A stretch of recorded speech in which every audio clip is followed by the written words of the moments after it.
সবাইকে আমন্ত্রণ Clemon beyond the গ্যালারিতে। রবি থেকে বৃহস্পতি সপ্তাহে 5 দিন আমরা হাজির হই আপনাদের সামনে ক্রীড়াঙ্গনের সমসাময়িক ঘটনা প্রবাহ নিয়ে।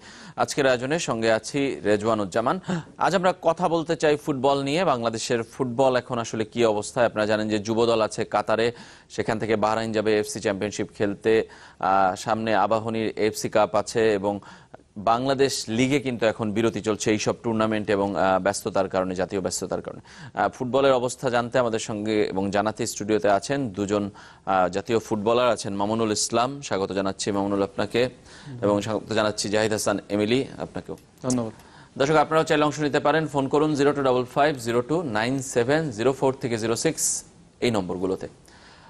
মামুনুল, লিগে তো বিরতি, মাস খানেকের বিরতি। আপনাদের ক্লাব অনুশীলন কি বন্ধ নাকি চলছে? ব্যস্ততা কেমন আপনাদের? না, আমাদের ওই 3 দিন 4 দিন ছুটি কাটানোর পর থেকে আপনার প্লেয়ারদের সবাই, কারণ এফসির প্রস্তুতিটা এবার ভালোভাবে নেওয়া হচ্ছে, কারণ আমরা ঢাকা আবাহনী টিম ফাইনালে কোয়ালিফাই করতে পারেনি কোনো টিম, বাট এবার একটা ভালো একটা সুযোগ গ্রুপে আছে 150। এটা মানে কোয়ালিফাই করার লক্ষ্য নিয়ে কিন্তু আমাদের ট্রেনিং অলরেডি কন্টিনিউ চলতেছে।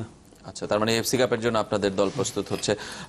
আবাহনীতে খেলছেন আপনি, মোহামেডানে এমিলি খেলছেন। মোহামেডানের তো সেই ব্যস্ততা নেই এফসি কাপের, কিন্তু আপনাদের ক্যাম্প কি চলছে এখনো, প্র্যাকটিস? হ্যাঁ, আমাদের লাস্ট খেলার পরে কিছুদিন গ্যাপ ছিল, 5 দিনের রেস্ট ছিল, আবার ট্রেনিং শুরু হয়েছে। এখন ট্রেনিং চলতেছে আমাদের, প্রতিদিন আমরা প্র্যাকটিস করি।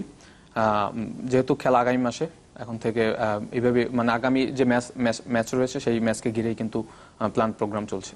আচ্ছা, দুই দলেরই প্রস্তুতি চলছে এবং সব লিগ দলগুলোই নিশ্চয়ই এইভাবেই প্র্যাকটিস চালাচ্ছে যারা বিরতিতে আছে। লিগটা আসলে আপনার কাছে যেখানে থেমেছে 10 নম্বর রাউন্ড শেষে, কেমন ছিল আপনাদের এক্সপেরিয়েন্সটা অন্য লিগগুলোর সাথে কম্পেয়ার করে? যদি একটু মামুনুল এবং এমিলি দুজনেই বলেন। দেখেন, বিগত যদি আপনি লিগগুলির দিকে যদি তাকান, দেখবেন যে বেশিরভাগ টাইমই দেখবেন 2-3টা টিম চ্যাম্পিয়ন টিম করতো, এবং 2টা থেকে 3টা টিম চ্যাম্পিয়ন ফাইট করতো, বা ধরেন 4টা। এখন কিন্তু অলমোস্ট বসুন্ধরা কিংস আসার পরে কিন্তু একটা টিম বেড়ে গেল চ্যাম্পিয়ন ফাইটার, এবং চ্যাম্পিয়নশিপ ফাইটার একটা টিম বেড়ে যাওয়াতে কিন্তু আবার ফরেন আপনার 2টা আগে গত বছর ছিল 2টা ফরেন, এবার 4টা ফরেন করে দিল এশিয়ান কোটা সহ। সব মিলিয়ে কিন্তু প্রত্যেকটা টিমের একটা ইকুয়াল হয়ে গেল, টিম স্ট্রেন্থটা ইকুয়াল হয়ে যায় যখন ফরেন 4টা দেওয়াতে।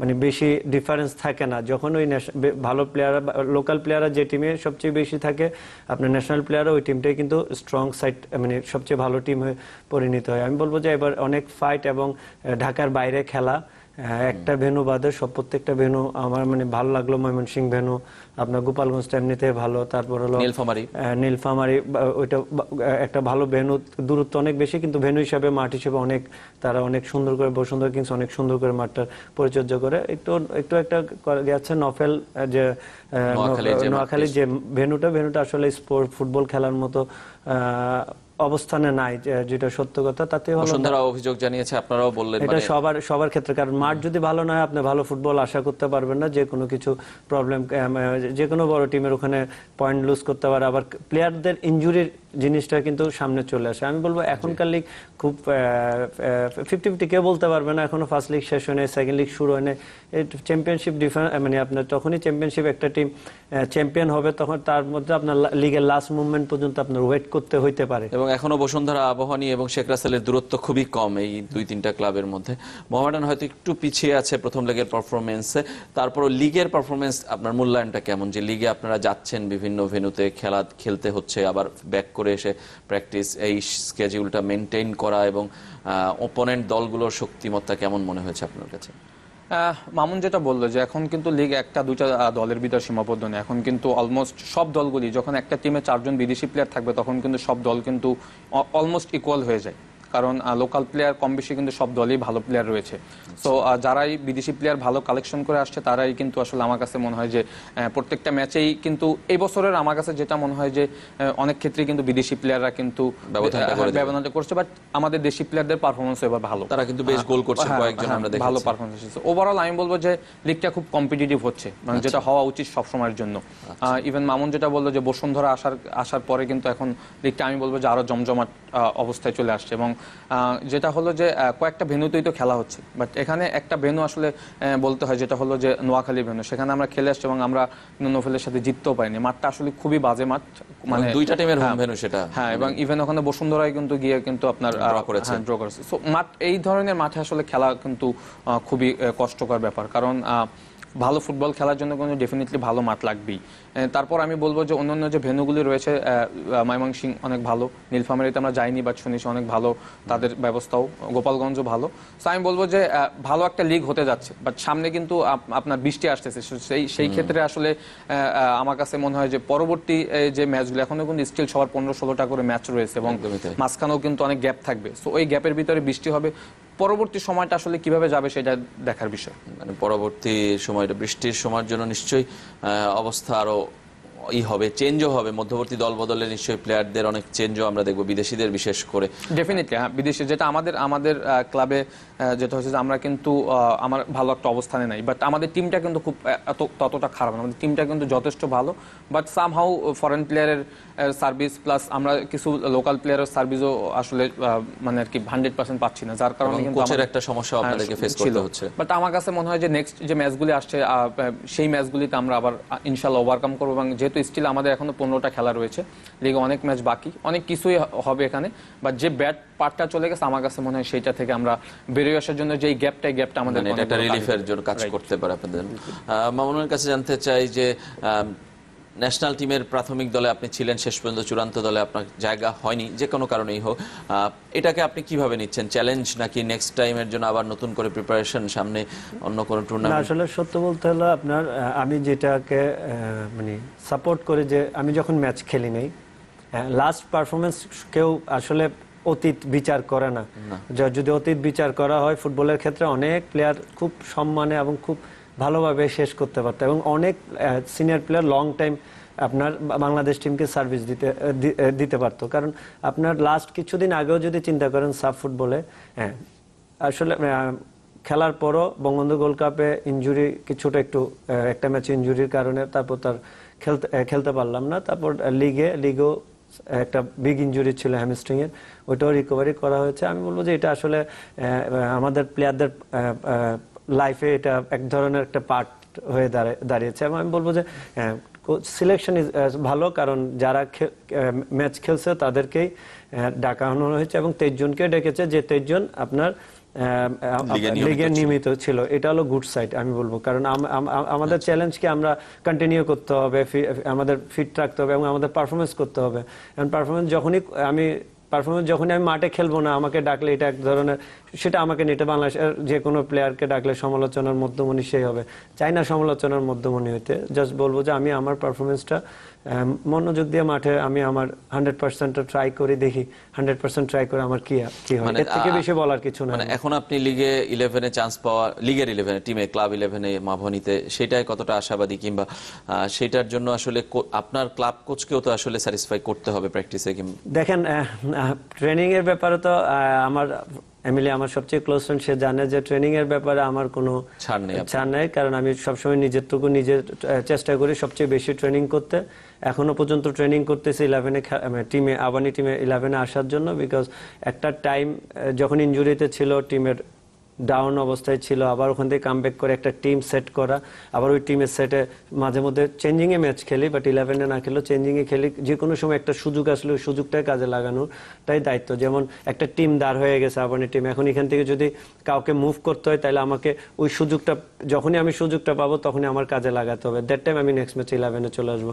তাহলে 11-এ চলে আসলে ওই জিনিস কন্টিনিউ করার দায়িত্ব আমার, কারণ ওখানে আবানি টিমে লট মিডফিল্ডারদের মধ্যে আমি, সোহেল রানা, অনেক প্লেয়ার আছে যারা মাঠের বাইরে বসে থাকে, জুয়েল রানা। আমি বলবো যে সবাই যদি পার্সেন্টেজ হিসাব করেন সবাই একুয়েলে যে সুযোগ পাচ্ছে সে কাজে লাগাচ্ছে। যখন আমি সুযোগ পেয়েছি, আমি ইনজুরির কারণে কাজে লাগাতে পারিনি। যতক্ষণ মাঠে ছিলাম ততক্ষণ আমার বেস্ট পারফর্ম করছি, যখন ইনজুরি ছিল তখন আমার ওই গ্যাপটা হয়ে গেছে। এখন আমাদের সুযোগ দিলে সুযোগের জন্য বসে আছে, যখনই সুযোগ পাবো তখনই বেস্ট কাজে লাগানো, দেন নেক্সট টাইম থেকে চলে আসবো। আচ্ছা, মানে আপনি এখনো আশা ছাড়েননি আর ন্যাশনাল টিমের ক্ষেত্রে? না, এটা আসলে বলা মুশকিল, দেখি কি হয়। বাট বলবো যে ফুটবল যখন খেলি, বিদায়টা তো মাঝবি সবাই চাই ভালোভাবে বিদায় নিতে।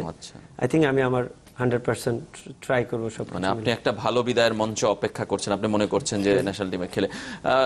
এমিলির কাছে জানতে চাই যে আপনারা একই প্রজন্মের, এমিলি, মামুনুল, আপনাদের পরের প্রজন্মের ফুটবলাররা ইতিমধ্যেই খেলছে এবং টপ লেভেলেই খেলছে, তাদের পারফরমেন্স দেখে কি মনে হচ্ছে যে বাংলাদেশের ফুটবল কি আসলে আরেকটা ধাপ আগাচ্ছে? কিংবা আমি যদি স্ট্রাইকারদের কথাই বলি যে এখন বেশ কয়েকজন স্ট্রাইকার এবারের লিগে গোল পেয়েছেন, সেটা কি একটু সুখবর কিনা আর কি? আপনার কাছে কি মনে হয়? না, তা তো অবশ্যই। লাস্ট যে কম্বোডিয়ার সাথে যে ম্যাচটা ছিল, সেখানে সেই খেলাটা আমি পুরোটাই দেখেছি এবং আমার বেশ ভালো লেগেছে খেলাটা। এরকম যে দেশের বাইরের মাটিতে আমরা আসলে খুব কম ম্যাচে আছে যে অপোনেন্টকে ডমিনেট করে খেলতে পারি, যেটা আমার কাছে মনে হয় যে লাস্ট ম্যাচে আমরা পুরো ম্যাচে আমরা ডমিনেট করেছি। এবং যদিও কম্বোডিয়া দলটা একটু আনএক্সপিরিয়েন্স দল ছিল, বাট এই সব দলের অ্যাগেনস্টে সিনিয়র ন্যাশনাল টিম খেলা কিন্তু অনেক মুশকিলের ব্যাপার, যেখানে কিন্তু আমি মনে করি যে আমাদের প্লেয়াররা যথেষ্ট ভালো একটা ফুটবল ম্যাচ খেলে আসছে। এবং এটার যথা কারণ হলো যে সব প্লেয়াররা ফিট ছিল, লিগের খেলার ভিতরে ছিল, এবং কোচ এসে আমার কাছে মনে হয়েছে যে ভালো একটা সিলেকশন করে একটা ভালো দল নিয়ে গিয়েছে।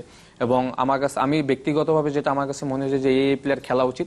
এবং আমি দেখেছি যে স্টার্টিং 11-এ যারা ছিল অলমোস্ট আমার সাথে আমার কাছে মনে হয়েছে, হ্যাঁ, আমার কাছে মনে হয়েছে তারাই যারা বেস্ট প্লেয়ার ছিল লিগে, তারাই কিন্তু সুযোগ পেয়েছে। এবং চেঞ্জিং যে সাবস্টিটিউট প্লেয়ার ছিল সুফিল এবং রবিউল, তারা কিন্তু নেমেই কিন্তু ম্যাচের মোড় ঘুরিয়ে দিয়েছে। সো এই ধরনের প্লেয়ার যখন আপনার দলে থাকবে, তখন কিন্তু আপনার দল সাজাতে প্ল্যান করতে কিন্তু আপনার জন্য খুব সুবিধা হবে।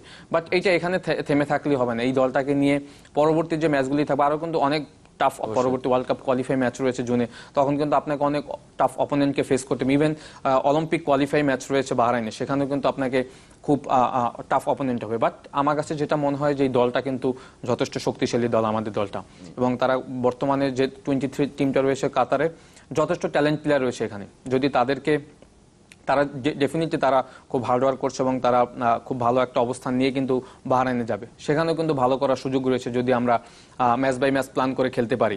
সো আমি মনে করি যে দলে অনেক ট্যালেন্ট প্লেয়ার রয়েছে, কোচও ভালো প্ল্যান করছে। যদি সবার বেস্ট ফুটবলটা বাহরাইনে খেলতে পারে, এই দলটাকে নিয়ে সামনে আমি মনে করি, আশা করি। আপনি যেটা বললেন যে স্ট্রাইকাররা গোল করছে, এটা কিন্তু আসলে পজিটিভ একটা দিক। জীবন ভালো করছে, প্লাস আপনার সবুজ রয়েছে দলে, সুফিল গোল করতে পারে, রবিল গোল করতে পারে, পিছন থেকে আপনার আর মিডফিল্ডে প্লেয়ার রয়েছে ফাহাদ ভালো করে আসছে। সো এই ধরনের প্লেয়াররা সবাই যখন পারফর্ম করে, তখন কিন্তু কোচের জন্য সুবিধা হয় টিম সাজাতে। মামুনের কাছে হচ্ছে একই প্রশ্ন এমিলির মতোই, যে নেক্সট প্রজন্ম আসলে কতটা আপনি আশাবাদী যে বাংলাদেশের ফুটবল একটা সময় একটা জায়গায় স্টাক হয়েছিল, একটা স্থবির ছিল, আমরা ইন্টারন্যাশনাল সাফল্য পাচ্ছিলাম না, এখনো যে পাবো বলছি না, কিন্তু এই দলটাকে নিয়ে আশা করা যায় কিনা? দেখেন, অলমোস্ট এক যুগ আমাদের পার হওয়া ন্যাশনাল টিমে, এক যুগের মাঝখানে 6-7 বছর পর একটা জেনারেশন আসছিল, সোহেল রানা, রায়হান, ইয়াসিন, হেমন্ত, এদের একটা জেনারেশন ছিল যে খুব ভালো। এরপর 6 বছর পরে একটা জেনারেশন আসলো আপনার, যেটা 19 টিম 23 টিম কাউন্ট করা হয়, আপনার সুফিল, বিপ্লু, তারপর জনি, আপনার সুশান্ত, ইব্রাহিম, এটা একটা জেনারেশন। এখন জেনারেশন 6 বছর পর বা 12 বছর পর একটা জেনারেশন আসে, এটাকে আসলে ধরে রাখার দায়িত্ব আমাদের ম্যানেজমেন্টের। আর হচ্ছে হলো আপনি যত বেশি, আমাদের মেইন প্রবলেম হচ্ছে আমরা যতই ডোমেস্টিক লিগ খেলে, আমরা যত বেশি ইন্টারন্যাশনাল ম্যাচ খেলবো, হার জিত থাকবে, বাট হোম এন্ড ওয়ে যখন আমরা ইন্টারন্যাশনাল ফ্রেন্ডলিগুলি ম্যাচ হোমে আয়োজন করে খেলবো, তখন দেখবেন প্লেয়ারদের আপনার ভালো খেলার অ্যাবিলিটিটা চলে আসবে, তাদের কনফিডেন্ট লেভেলটা চলে আসবে। এখন ধরেন 6 মাস পর একটা ম্যাচ খেললো এবং 7 মাস পর একটা নতুন কোচের আন্ডারে আসলো, চেঞ্জ হয়ে যায়, আবার চেঞ্জ। এই জিনিসগুলি গত 2-3 বছরে জেমির আগে মানে অ্যান্ড্রোর আগে এই ঘটনাগুলি আমাদের ন্যাশনাল টিমে ঘরার কারণে কিন্তু রেজাল্ট আপ এন্ড ডাউন হচ্ছিল। এরকম না যে আমাদের যে স্ট্যান্ডার্ড টিমগুলি, আমাদের লেভেলের টিমগুলির সঙ্গে যে আমরা হারছি তা না, আমাদের হাইস্ট লেভেলের টিমগুলির সঙ্গে হারছি, বাট আমরা কোনো কিছু এমন কিছু করতে পারি না যেটা মানে মিরাক্কেল, যে আমরা একটা ভালো টিমরে 2 গোলে মেরে দিলাম, এরকম না। যেমন লেবাননকে নিজের মাটিতে 2 গোলে মেরে দিলাম, শুধু মারি নাই, আমরা ডমিনেট করছি 70%, লাইক এরকম হয় নাই। বাট আমি বলবো যে এই জিনিসগুলো আসলে তাদের মানে এই যে ইয়ং প্লেয়ার, আমি বলবো coach Jamie as a man, as a coach হিসেবে অনেক ভালো, সে প্লেয়ারদের সাপোর্ট করে এবং প্লেয়ারদের থেকে ভালো কিছু আমাদের ফিট থাকার জন্য আমাদের কি করা উচিত সে কিন্তু সবসময় খোঁজ খবর নেয় এবং সে সেটা আদায় করে নেয়। এটা এই জেনারেশনের জন্য এটা গুড সাইড হবে তাদের কোচ তারপর স্টুয়ার্ট, এই সাইডটা যেমন আমি বলবো কোচিং স্টাফটা তাদের জন্য গুড সাইড, অ্যান্ড সেটা কন্টিনিউ করে কতদিন সেটা দেখার বিষয়। আমি বলবো তাদের প্রতি আশাবাদী, কারণ এদের এখানে অনেক প্লেয়ার আছে, অনেক ক্লেভার, মানে আমি বলবো যে তারা একটা ম্যাচ ঘুরে দেওয়ার মতো ক্ষমতা রাখে। যেমন রবিউলের নাম বলা যায়, ইব্রাহিমের নাম বলা যায়, সুফিলের নাম বলা যায়। তারা কিন্তু এক্সট্রাঅর্ডিনারি প্লেয়ার, তাদেরকে এক্সট্রা টাইম দিলে মাসবি তারা আরো বেটার ফুটবল, আরো বেটার ফুটবল খেলতে পারবে। আমরা সেটা আশা করি, এবং ম্যানেজমেন্ট থেকে বলা হচ্ছে এখন সবগুলো ফিফা ফ্রেন্ডলি ম্যাচে বাংলাদেশ খেলবে, এটা নিশ্চয়ই আসার খবর। এবং ইন্টারন্যাশনাল টুর্নামেন্ট তো আছেই, বঙ্গবন্ধু গোল্ড কাপ সহ এই বছর ওয়ার্ল্ড কাপ কোয়ালিফাইং এর বেশ কিছু ম্যাচ আছে। আমরা আরো কথা বলতে চাই ফুটবল নিয়ে। একটা ছোট্ট বিরতি নিচ্ছি ক্লেমন বিয়ন্ড দ্য গ্যালারিতে, সঙ্গেই থাকবেন। ফিরে এলাম বিয়ন্ড দ্য গ্যালারিতে। আমরা কথা বলছি বাংলাদেশের ফুটবল নিয়ে। আমাদের সঙ্গে আছেন দুইজন জাতীয় ফুটবলার, জাহিদ হাসান এমিলি এবং আছেন মামুনুল ইসলাম। আমরা বিরতির আগে কথা বলছিলাম আপনাদের ক্লাব পারফরমেন্স এবং বর্তমান প্রজন্মের ফুটবলারদের নিয়ে। আজকেও আমরা জানি যে যুব দল কাতারে আছে, তাদের একটা প্রস্তুতি ম্যাচ আছে। এই যুব দলটা ন্যাশনাল টিমের সাথে প্রায় বেশিরভাগ ফুটবলার কিন্তু আছে যুব দলে, হয়তো কয়েকজনের পরিবর্তন হয়েছে। যুব দলের এই যুব পারফরমেন্স, যে এফসি যুব চ্যাম্পিয়নশিপ, যেটা টোকিও অলিম্পিকের বাছাই, প্রাক বাছাই হিসেবে কাজ করবে, আপনার কাছে কি মনে হয় যে এটা আমাদের ভালো করার সম্ভাবনা কতটুকু? ডেফিনেটলি অনেক অনেক সম্ভাবনা রয়েছে। আপনি যদি গ্রুপ দেখেন সেখানে কিন্তু শ্রীলঙ্কা রয়েছে, স্বাগতিক বাহারেন প্লাস কিরগিজস্তান। তিনটা দলের ভিতরে দুইটা ম্যাচ আপনাকে জিততে হবে, এবং আমি যেটা বললাম যে ম্যাচ বাই ম্যাচ প্ল্যান করতে হবে। এখানে কিন্তু যে প্লেয়াররা রয়েছে, আপনি জানেন সিনিয়র টিমে 12 জন প্লেয়ার রয়েছে, যে সিনিয়র টিমে 12 জন প্লেয়ার আছে আন্ডার 20, এটা কিন্তু একটা বড় প্লাস পয়েন্ট, অসম্ভব বড় একটা প্লাস পয়েন্ট। এই প্লেয়ারাই কিন্তু কম্বোডিয়ার সাথে ম্যাচ খেলে গেছে, এবং লাস্ট কিন্তু তারা আরো একটা ম্যাচ খেলছে আপনার কাতারে, সেটাতেও কিন্তু জিতছে 1-0। এইগুলি কিন্তু অনেক বড় স্ট্রেংথ হিসেবে কাজ করবে আপনার টোকিও অলিম্পিকের কোয়ালিফাই যে বাছাই রাউন্ড বাহারাইনে যেটা হবে। সো আমি বলবো যে টিমটা অনেক স্ট্রং আমাদের এই মুহূর্তে আমার কাছে মনে হয়, এবং সবাই ফিজিক্যালি অনেক ফিট, এবং সবাই কিন্তু বাংলাদেশের সর্বোচ্চ লেভেলের লিগ খেলে, বাংলাদেশ প্রিমিয়ার লিগ যেটা, এবং সবাই কিন্তু বড় বড় ক্লাবের প্লেয়ার, এবং আমাদের লিগটাও কিন্তু খুব ভালো একটা স্ট্যান্ডার্ডের লিগ হচ্ছে এবার। সো আমি বলবো যে সবাই যদি মেন্টালি স্ট্রং থাকে, এবং থাকবে আমার কাছে মনে হয়, যেহেতু তারা কন্ডিশনাল ট্রেনিংটা কাতারে করছে 10 দিনের, কম্বোডিয়ার সাথে ম্যাচ খেলেছে, দুইটা ফ্রেন্ডলি ম্যাচ খেলছে কাতারে। সো এখানে মেন্টালি স্ট্রং থাকারই কথা। আর কিরগিজস্তান এবং শ্রীলঙ্কাকে আমি আশাবাদী যে এই দুইটা দলের সাথে বাংলাদেশ জিততে পারবে। যদিও স্বাগতিক বাহরাইন তার সাথেও যদি প্ল্যান করে খেলতে পারে, হয়তো সেখানেও কিন্তু পয়েন্ট পাওয়ার সম্ভাবনা রয়েছে। তো আমি বলবো যে বেশ ভালো সুযোগ রয়েছে, পরের রাউন্ডে যাওয়ার ভালো সুযোগ আছে। মামুনুলের কাছে জানতে চাই, প্লেয়াররা টানা 10-11টা লিগ ম্যাচ খেলেছে, তার আগে 2টা টুর্নামেন্ট খেলেছে, এই কাতারে কম্বোডিয়াতে ম্যাচ খেলছে, এটা কি একটু ক্লান্তির সৃষ্টি করবে কিনা প্লেয়ারদের মধ্যে? অনেক দিন টানা খেলছে, টায়ার্ডনেস থাকবে, বাট এটা রিকভারি করার জন্য যে সুযোগ সুবিধা দেয়, তার জন্য কিন্তু কাতারে যাওয়া এবং ভালো ফুড নেওয়া, যে তারপর হলো ভালো এনভায়রনমেন্টে ট্রেনিং করা, মানে সব আছে আপনার। মানে ফিজিক্যালি আপনার রিকভারির জন্য সুইমিং পুল, স্টিম বাথ, তারপর হলো আপনার আইস বাথ, সবই আছে। এই জিনিসগুলি যদি ট্রেনিং এর পর আমরা যখন আমি জেমিয়া স্টুয়ার্টকে পেয়েছি, তারা প্লেয়ারদের এই মানে আপনার এই রিকভারি নিয়ে কিন্তু কাজ করে অনেক বেশি। যতটুকু হাইস্ট ট্রেনিং করে তারপরে কিন্তু রিকভারি টাইমটা দেয় প্লেয়ারদের, যে রিকভারি করার জন্য সুইমিং এ নিয়ে যে।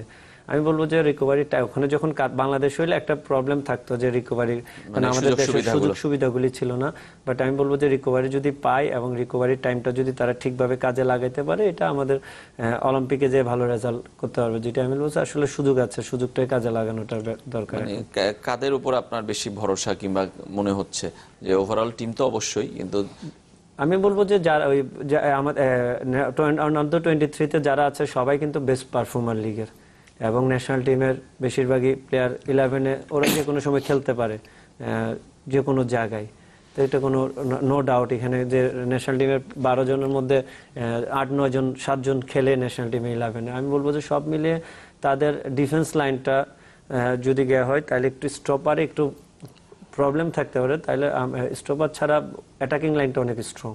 আচ্ছা, মিডফিল্ড অ্যাটাকার উপরে উইঙ্গার যেমন সুফিল, বিপ্লু, তারপর রবিউল, বলবো উপরের লাইনটা সবই ভালো। আর গোলকিপার তো জিকো আছে, তার নিজের যে বসুন্ধরা পারফরমেন্স, সে কিন্তু বসুন্ধরা ইন্ডিপেন্ডেন্ট কাপ চ্যাম্পিয়নের পিছনে কিন্তু জিকোর 80% অবদান। আমি বলবো না 50 and 60, 80% অবদান। দুইটা ম্যাচ তো নিজেই সেভ করে দিয়েছে, লিগেও ভালো পারফরমেন্স করছেন।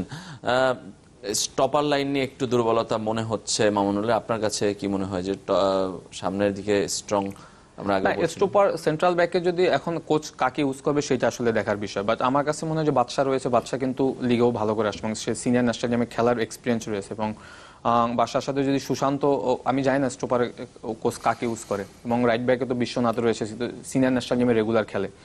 সো ডিফেন্স আসলে প্রবলেম হয় তখন যখন আপনার মিডফিল্ড খারাপ থাকে। তো আমার কাছে মনে হয় আমাদের দলে মিডফিল্ড লাইন ভালো আছে, কারণ ডিফেন্স ওভার প্রেশার তখন পড়বে যখন আপনার মিডফিল্ড থেকে ব্লকটা তৈরি না করতে পারবে। তো আমার কাছে মনে হয় এখানে মিডফিল্ডে অনেক ভালো প্লেয়ার রয়েছে, ভালো প্লেয়ার সেই কারণে যে ডিফেন্সিভ মিডফিল্ডে কিন্তু না। ফাহাদ নেই, যদি এখানে আমি জানি জনি না, আছে। হ্যাঁ জনি রয়েছে সিনিয়র ন্যাশনাল টিমে। বিপ্লু, রবিউল। সো আমার কাছে মনে হয় যে মিডফিল্ড থেকে যদি তারা প্রোটেক্টটা করতে পারে, ডিফেন্সের উপর কিন্তু প্রেশারটা পড়বে না। সো ডিফেন্সেও কিন্তু ক্যাপাবল প্লেয়ার রয়েছে।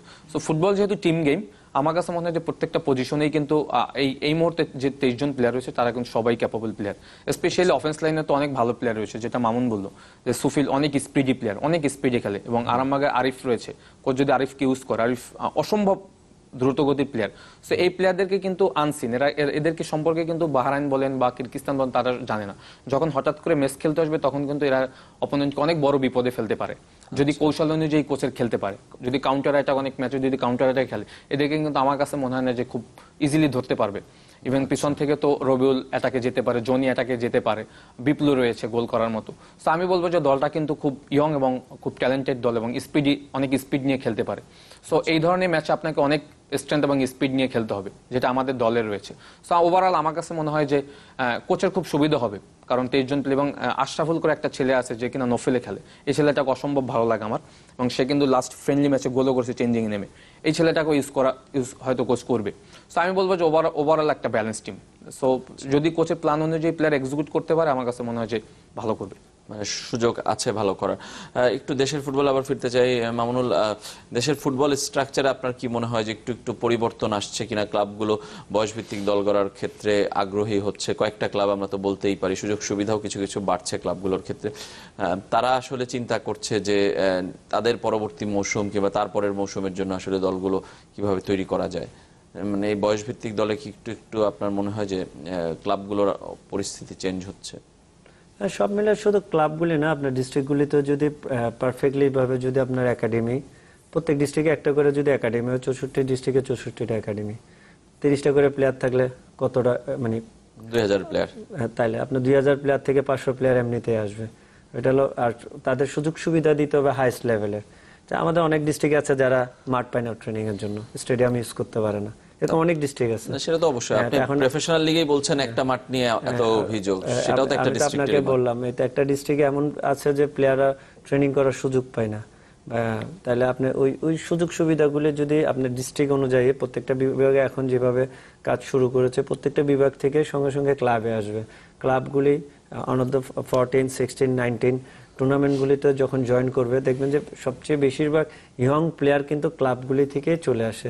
ডিস্ট্রিক্টগুলিতে ক্লাবে আসবে, ক্লাব থেকে ক্লাব মেইন টিমে কিন্তু ওই 14-16-এ একটা দুইটা প্লেয়ার মেইন টিমে থাকবে। তখনই কিন্তু এই প্লেয়ার আপনার তৈরি করা, এবং আমাদের প্লেয়ার তৈরি করতে হলে যত কিছু সুযোগ সুবিধা দরকার, এখানে আমাদের কোনো কিছুই নেই।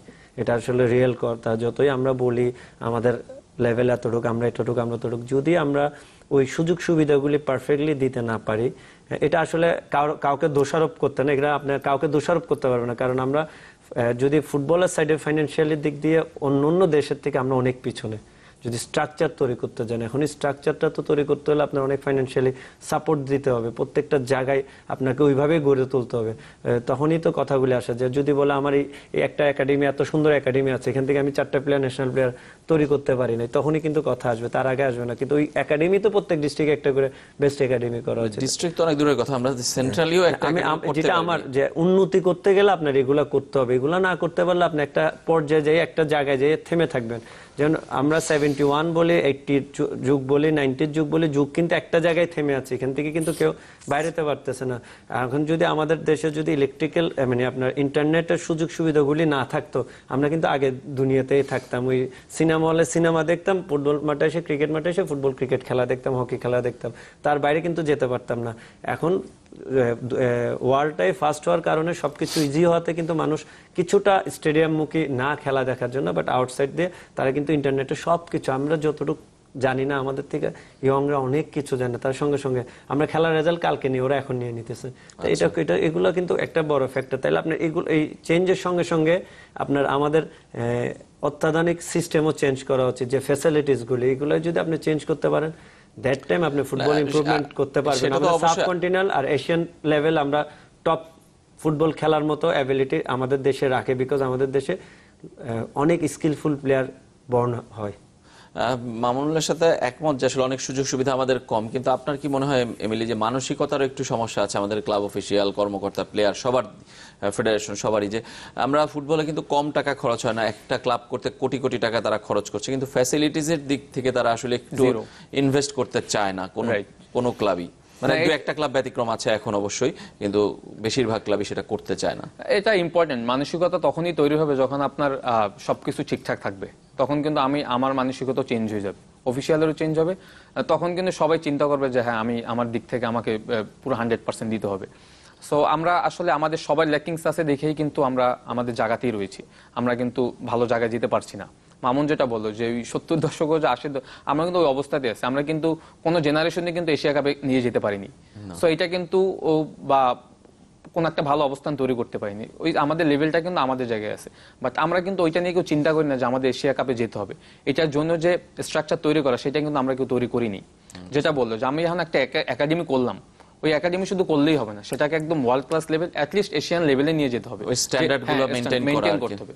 মেইনটেইন না করলে কিন্তু আমরা সবসময় শুধু কথাই বলবো, কাজ আর কাজ হবে না। সো এগুলি চিন্তার বিষয় তো অনেক আগেই ছিল, বাট এখনো সময় রয়েছে, সময় কিন্তু শেষ সময় হয়নি। না, সময় সব সময় কিন্তু আমরা কাউকে দোষারোপ করে তার কোনো কিছু হবে না, এটার জন্য শুরু time করতে হবে, যে কোনো পর্যায়ে থেকে যে কোনো থেকে স্টার্ট করতে হবে। শুধু আমি চেয়ারে বসলাম আমি করব, আমি চেয়ারে বসলাম না আমি করব না, এই চিন্তাগুলি থেকে বাইরে হতে হবে। ধন্যবাদ আপনাদের দুজনকে আমাদের স্টুডিওতে আসার জন্য। আমরাও তাই মনে করি, সময় এখনো শেষ হয়ে যায়নি, যে কোনো জায়গা থেকে শুরু করতে হবে, এবং এখনই সময় আসলে সবাইকে তার অবস্থান ভুলে তার ভুলগুলো স্বীকার করে নতুন যাত্রা শুরু করার দেশের ফুটবলের জন্য। সবাই ভালো থাকবেন, সুস্থ থাকবেন।